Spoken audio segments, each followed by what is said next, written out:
Hi everyone, and welcome back to Art with Mrs. S. Today we're going to be looking at page 56 and 57 of your Davis Digital textbook.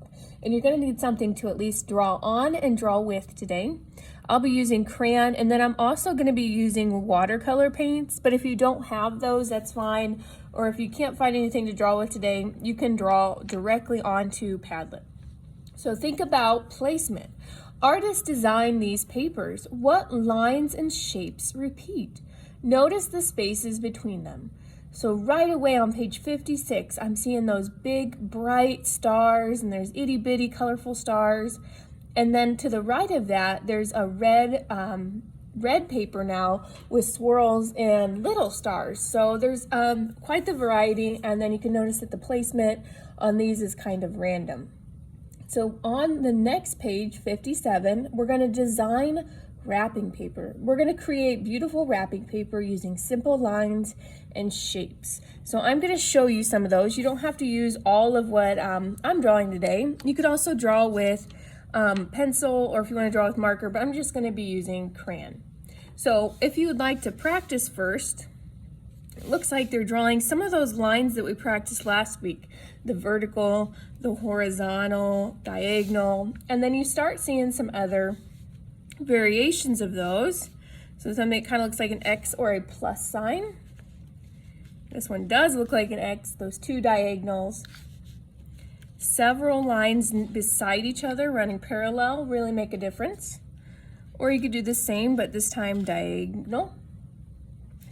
There's also like a W, and these are just practice, so I'm going to kind of decide which ones of these I would like to keep, which ones may have been difficult for me to draw, or that I just don't like how they look. So there's even some shapes in here, just a circle, even a square or a rectangle, and then a triangle. So practice some of those and decide which ones you like, which ones maybe you just like how they look. And then now you're going to actually take those shapes and organize them. So I'm going to kind of set this paper to the side and grab my new one. And this is where I'm going to do my art today. So I'm looking at these. I really like these swirls. I kind of like these squares or rectangles. And what's another one I really, really like? Let's go with maybe one of these lines that go together. So I'm going to be using a combination of those.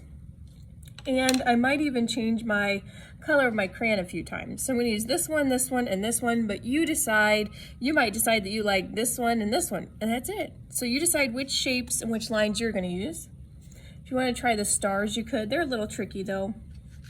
So I'm just going to start randomly placing these around. If you're more organized, you could decide maybe more of rows or columns to put your art in.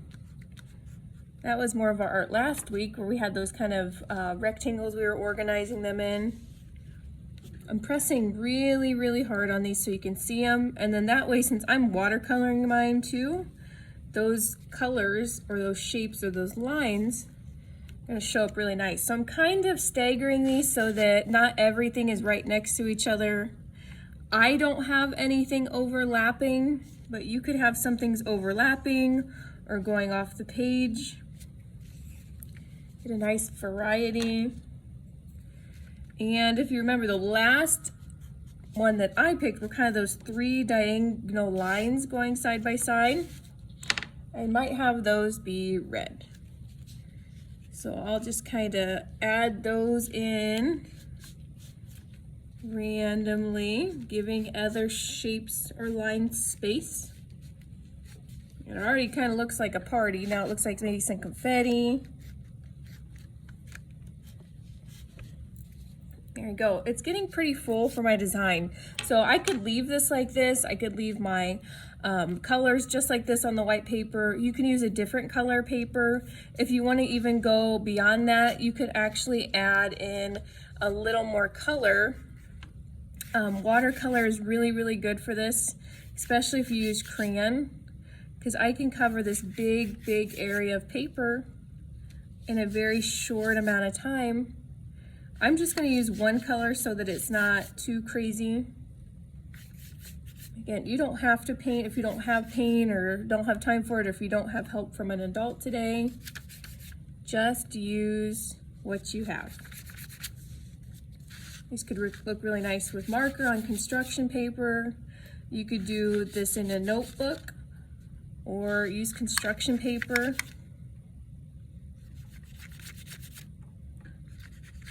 I'm almost done. I'm working very quickly so you have time to work after watching the video today.